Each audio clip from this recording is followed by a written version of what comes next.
30대 중반의 어느 여름 아침, 저는 화장실에서 손에 쥔 임신 테스트기를 내려다보며 숨을 멈췄습니다. 두 줄, 분명한 두 줄이 선명하게 떠올랐어요. 심장이 쿵쾅거리며 기쁨과 불안이 뒤섞인 감정이 밀려왔습니다.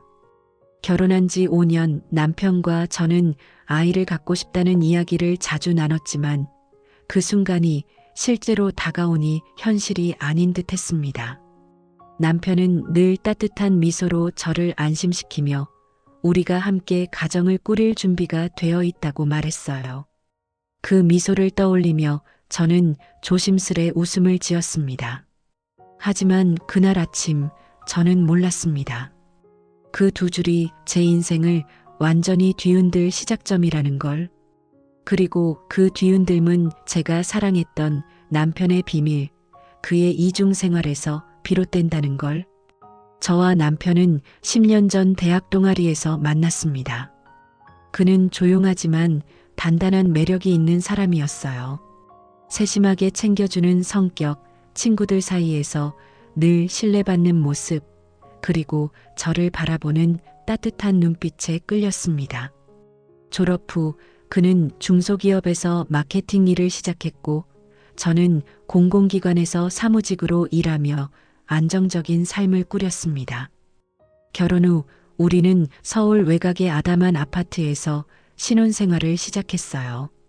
월세로 시작했지만 몇 년 뒤에는 대출을 끼고 작은 아파트를 마련했습니다. 남편은 늘 우리가 함께라면 뭐든 할 수 있어라며 저를 다독였고 저는 그 말을 믿었습니다. 결혼 생활은 평범했지만 나름 행복했어요.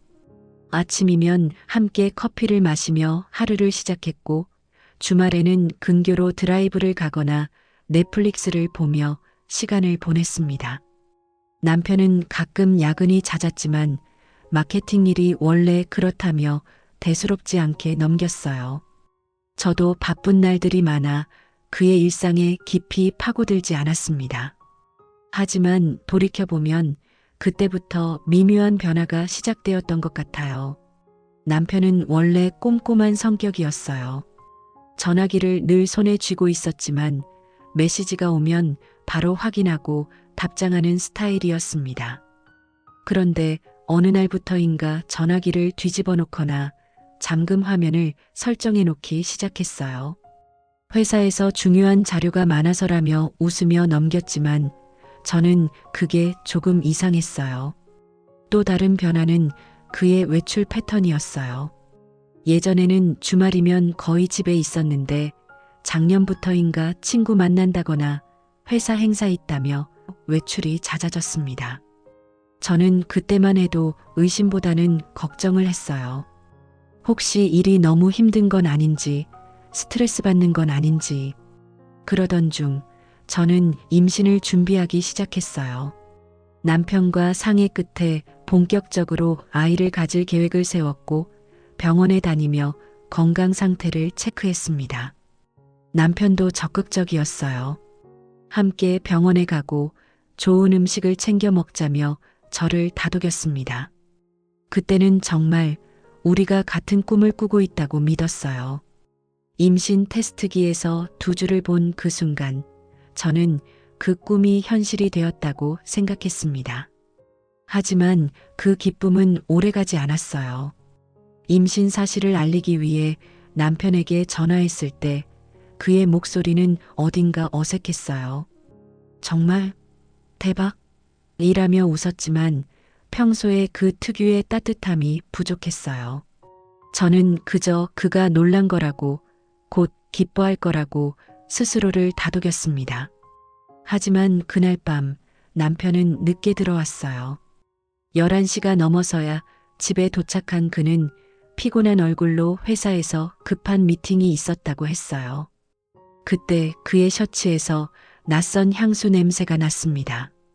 달콤하면서도 묵직한 제가 쓰지 않는 향이었어요. 저는 그 순간 무언가 잘못되었다는 직감이 들었지만 입 밖으로 꺼내지 못했어요. 며칠 뒤 저는 우연히 그의 전화기를 보게 되었어요. 잠금이 풀려 있는 상태로 테이블 위에 놓여 있었고 호기심에 메시지 알림을 확인했습니다. 그때 한 이름이 눈에 들어왔어요.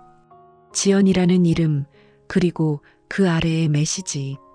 오늘 저녁에 시간 돼? 라는 짧은 문장. 심장이 쿵 내려앉았어요. 그 이름은 처음 보는 이름이었고 메시지의 톤은 너무도 친밀했어요. 저는 떨리는 손으로 메시지를 더 열어보려 했지만 그 순간 남편이 들어왔고 저는 황급히 전화기를 내려놓았어요. 그는 아무것도 모르는 척 전화기를 집어들었지만 저를 보는 눈빛이 어딘가 불안해 보였어요.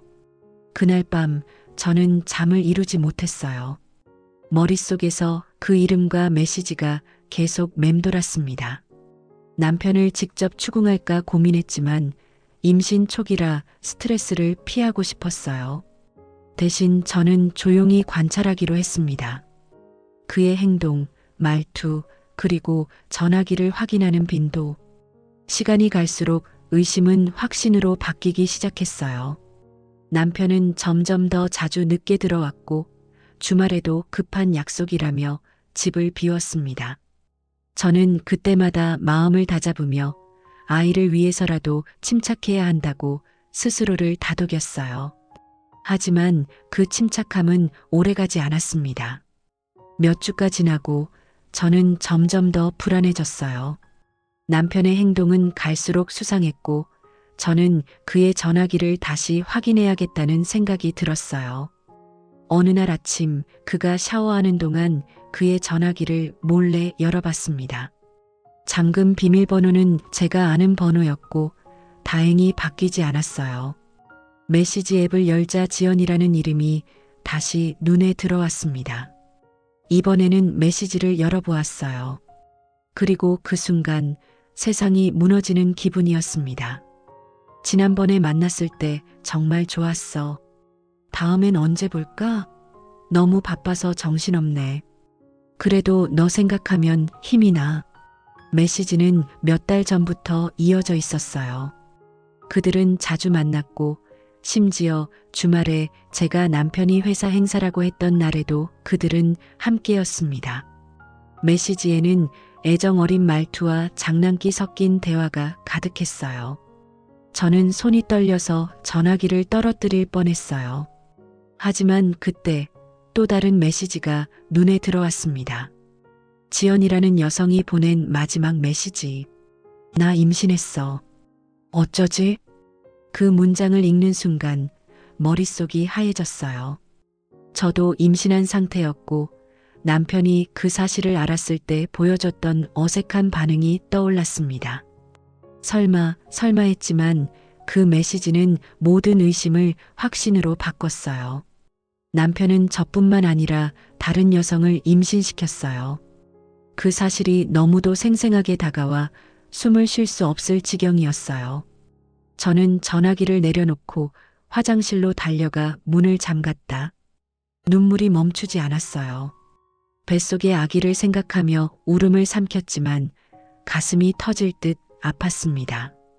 남편이 샤워를 마치고 나오자 저는 아무 일 없다는 듯 행동했어요. 하지만 그날 하루는 지옥 같았습니다.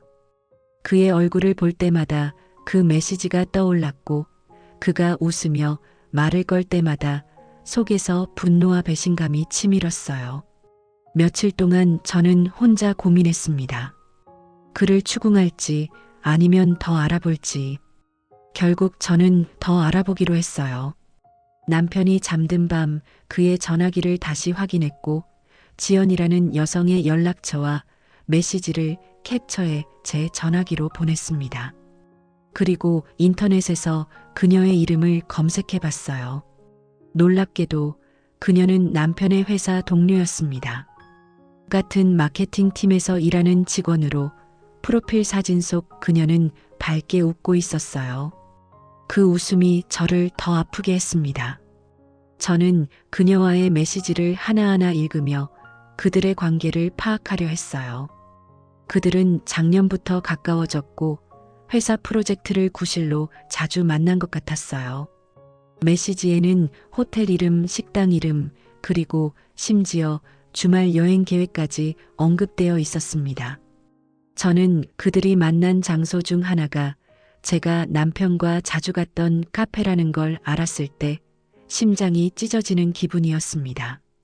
그 카페에서 남편은 저와 웃으며 커피를 마셨고 같은 자리에서 그녀와도 시간을 보냈어요. 저는 그들의 관계가 단순한 불륜이 아니라는 걸 깨달았어요. 그들은 진지한 관계였고 그녀의 임신은 그들의 관계를 더 복잡하게 만들었습니다. 저는 그 사실을 알면서도 남편에게 바로 따질 수 없었어요.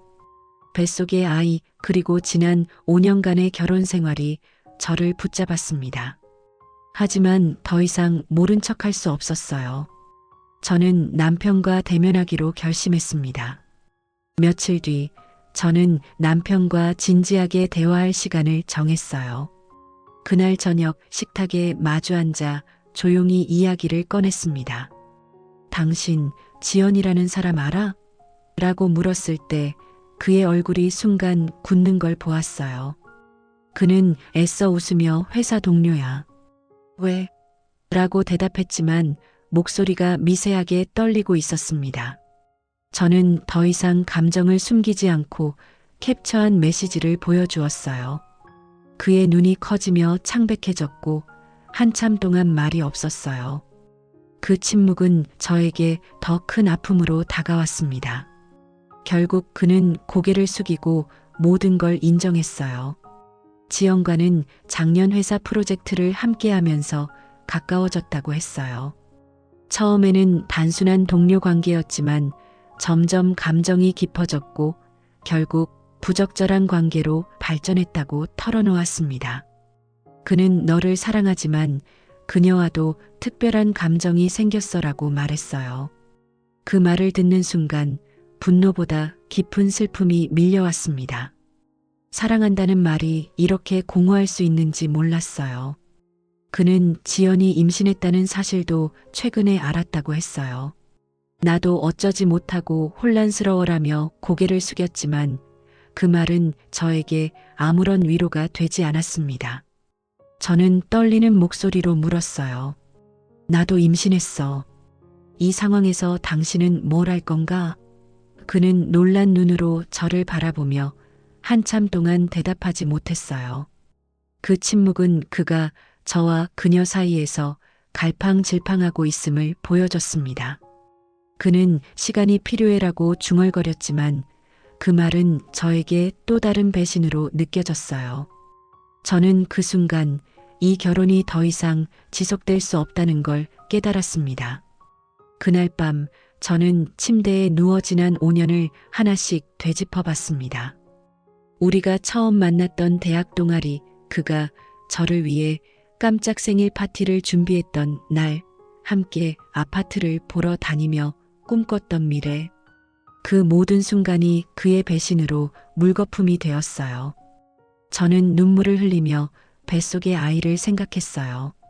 이 아이가 자랄 세상, 그리고 그 세상에서 제가 어떤 엄마가 되어야 할지 고민했습니다. 남편의 배신은 제 가슴을 찢었지만 아이는 저에게 새 희망이었어요. 저는 그 아이를 위해 강해져야 한다고 다짐했습니다. 다음 날 저는 남편에게 다시 이야기를 꺼냈어요. 그는 여전히 혼란스러워 보였지만 저는 단호했어요. 당신이 어떤 선택을 하든 나는 이 결혼을 이어갈 수 없어. 그는 저를 붙잡으려 했어요. 미안해, 다시 시작할 수 있어라며 애원했지만 저는 이미 마음을 굳힌 뒤였습니다. 그의 말은 진심일지 모르지만 저는 더 이상 그를 믿을 수 없었어요. 저는 그에게 이혼을 원한다고 분명히 말했고 그는 결국 고개를 끄덕였습니다. 그 후 저는 변호사를 찾아 이혼 절차에 대해 상담했어요. 변호사는 재산 분할과 양육권 문제를 자세히 설명해줬고 저는 아이를 위해 최대한 안정적인 환경을 만들고 싶었어요. 남편은 처음에는 이혼에 반대했지만 제가 단호한 태도를 보이자 결국 동의했어요. 그는 지연과도 관계를 정리하려 했지만 그녀가 임신한 상태라 그 역시 복잡한 상황에 놓여 있었어요. 저는 그의 상황에 더 이상 신경 쓰고 싶지 않았어요. 제 초점은 오로지 저와 아이의 미래였습니다. 이혼을 준비하면서 저는 많은 감정과 마주했어요. 분노, 슬픔, 그리고 때로는 자책. 내가 뭔가 잘못했나? 내가 더 신경 썼다면 달라졌을까 하는 생각이 들 때도 있었어요. 하지만 곧 그런 생각은 의미 없다는 걸 깨달았습니다. 남편의 선택은 그의 책임이었고 저는 그로 인해 제 인생을 망칠 수 없었어요. 저는 아이를 위해 그리고 제 자신을 위해 새로운 시작을 준비해야 했습니다. 이혼 절차는 길고 복잡했어요. 재산 분할은 예상보다 까다로웠습니다. 우리는 함께 마련한 아파트와 저축을 나누어야 했고 남편은 처음에는 재산 분할에 대해 불만을 표했어요. 하지만 저는 단호하게 제 몫을 요구했어요. 아이를 키우기 위해서는 안정적인 경제적 기반이 필요했고 저는 그 점에서 양보할 생각이 없었어요. 변호사의 도움으로 우리는 결국 합의에 도달했고 저는 아파트의 일부 지분과 일정 금액을 받았어요. 양육권은 제가 가져갔고 남편은 아이의 양육비를 지급하기로 했습니다. 금전적인 부분은 최대한 빨리 정리하고 싶었어요. 그 과정에서 감정 소모가 심했지만 저는 아이를 위해 버텼습니다. 지연이라는 여성과의 관계는 저에게 더 이상 중요한 문제가 아니었어요. 남편에게서 들은 바에 따르면 그녀는 아이를 낳기로 결정했고 남편과는 관계를 정리했다고 했어요. 저는 그녀를 원망하지 않으려 했어요. 그녀도 남편의 거짓에 속았을 가능성이 있었고 저는 그저 제 삶에 집중하고 싶었어요. 하지만 가끔 그녀의 소식을 들을 때면 복잡한 감정이 드는 건 어쩔 수 없었어요. 그녀도 아이를 키우며 힘든 시간을 보내고 있을 거라는 생각에 묘한 동질감이 들 때도 있었습니다. 이혼 후 저는 새로운 집으로 이사했어요. 서울 근교의 작은 아파트였지만 아이와 함께 새 시작을 하기엔 충분했어요. 집을 꾸미는 과정에서 저는 점점 더 단단해지는 자신을 발견했어요. 아이 방을 꾸미고 작은 화분을 놓고 창가에 커튼을 다는 사소한 일들이 저에게 위로가 되었어요. 저는 다시 직장으로 돌아갔고 동료들의 응원 속에서 일에 몰두하며 마음을 다잡았습니다. 임신 기간 동안 건강 관리에도 신경 썼고 정기적으로 병원을 다니며 아이의 상태를 확인했습니다. 초음파 사진을 볼 때마다 저는 새로운 희망을 느꼈어요. 지금 저는 아이와 함께 새 삶을 살아가고 있습니다. 아이는 건강하게 태어났고 그 작은 손을 잡을 때마다 지난 아픔이 조금씩 옅어지는 기분이 들어요. 남편과의 결혼은 제 인생의 큰 부분이었지만 그 끝은 새로운 시작을 열어줬어요. 저는 더 이상 과거에 얽매이지 않으려 해요. 아이와 함께 걷는 이 길은 때로는 험난하지만 그만큼 의미 있는 여정입니다. 가끔씩 그 카페 앞을 지나갈 때 예전의 추억이 떠오르지만 이제는 그저 담담히 미소 짓습니다. 저는 이제 제 삶의 주인공이고 아이는 제 가장 큰 이유입니다.